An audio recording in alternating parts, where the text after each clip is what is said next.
சமீபத்தில் பிரபல நடிகரான ராஜேஷ் அவர்கள் காலமாக இருந்தார் அப்படின்ற செய்திகள் நம்ம எல்லாருக்குமே தெரியும். அது மிகப்பெரிய அளவில் தமிழ் சினிமா ரசிகர்களையும் சரி, அவருடன் நடித்த நடிகர்களையும் சரி சோகத்துக்கு உள்ளாச்சு. இந்த சூழ்நிலையில் வருகிற ஜூன் 6ஆம் தேதி அவங்களுடைய பையனுக்கு திருமணம் பண்ணி வைக்கிறதாக, அதாவது நிச்சயதார்த்தம் நடக்க இருந்ததாக எல்லோருமே சொல்லி வந்துட்டுருக்காங்க. அவர் கூட சில பேட்டிகளில் சொல்லியிருப்பார். அதையும் தாண்டி திடீரென இப்போ அவருக்கு உடல்நலக்குறைவு ஏற்பட்டதன் காரணமாக காலமாகிட்டார். எல்லோருக்குமே உதவக்கூடிய மனப்பான்மை உடையவர். அதே மாதிரி தான் தெருக்களில் போகக்கூடிய மிகப்பெரிய அளவில் பார்த்திங்கன்னா செல்லப்பிராணிகளை, அதாவது நாய்களை உணவில்லை அப்படின்னா அவங்கள நல்லா பார்த்துக்கிறது, உணவு கொடுக்குறது அப்படின்னு, அதே போல் தனக்குன்னு ஒரு செல்லப்பிராணியை, ஒரு நாயை வீட்டில் வளர்த்து வந்திருக்கிறாரு.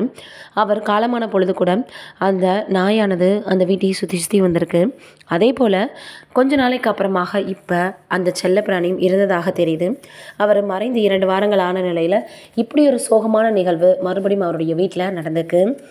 அந்த அளவுக்கு அவர் மக்களிடையே மட்டும் இல்லை, செல்லப்பிராணிகளிடையுமே நல்ல விதமாக தான் இருந்திருக்கிறாரு, நல்லாவே பார்த்தும் வந்திருக்கிறாரு. இதன் காரணமாக இப்போ அவர் இறந்து 2 வாரங்களே ஆன நிலையில் அவங்களுடைய வீட்டில் மறுபடியும் ஒரு சோகம் நடந்திருக்கு அப்படின்னு இப்போ எல்லோருமே சொல்லி வந்துட்டுருக்காங்க.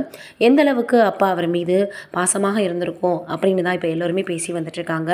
உண்மையிலேயே அவரை போல் ஒரு நல்ல மனிதரை பார்க்க முடியாது அப்படின்றது தான் நிஜமான உண்மையாக இருக்குது. அதையும் தாண்டி அவர் எதிர்பார்த்த மாதிரியாகவே அவர் கட்டி வைத்த கல்லறையிலேயே அவரை அடக்கம் பண்ணிட்டாங்க. அந்தளவுக்கு ஒரு நல்ல மனிதர்.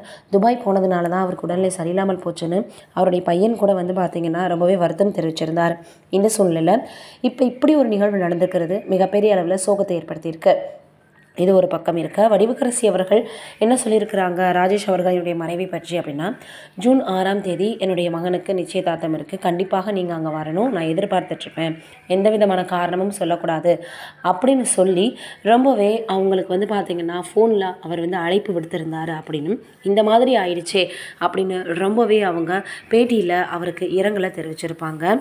எல்லாருமே சரி, அதே போல் ராஜேஷ் அவர்களுடைய மகனும் சரி, அப்பா கடைசி வரைக்கும் என்னுடைய திருமணத்தை பார்க்காமே போயிட்டாரே அப்படின்னு வேதனை தெரிவிச்சிருந்தார். இப்போ இந்த விஷயங்கள் தான் சமூக வலைதளங்களில் ரொம்ப விரலாக பரவி வந்துட்டுருக்கு.